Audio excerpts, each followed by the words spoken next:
The D&O market is changing really for the first time in 17 years. We're seeing increased pricing really across the board, private companies as well as public companies, and I think that is something that is a challenge for all of us underwriters and for our brokers as well. Rates are increasing because a number of claims have risen fairly dramatically over the last couple of years, and also loss costs have risen as well. One of the things that we don't want to lose sight of is the fact, especially on the public business, there are probably half the amount of public companies today as there were 10 years ago.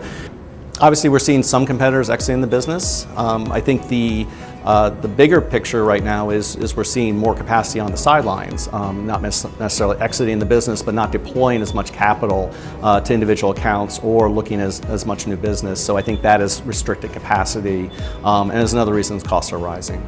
Communicating rate increases can be very difficult, especially when some of our younger underwriters haven't had this happen in their entire career.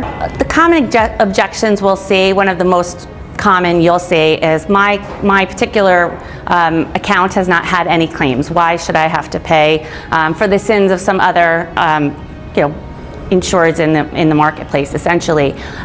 What we try to do is make sure we give the client an understanding of the overall marketplace, because the marketplace has just incurred losses overall. So while they themselves have been maybe the benefit of some decreases and we haven't had to pay any losses, the market itself needs to correct in order to be viable and sustainable in the future.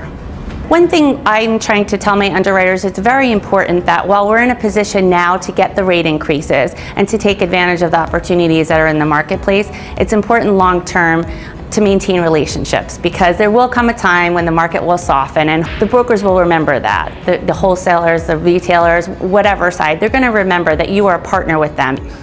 Communicate with your brokers, communicate with your clients, be out in front with them in regards to why rates are increasing, why we're doing some of the things that we're doing in this marketplace, and continue to partner with your trading partners and your clients.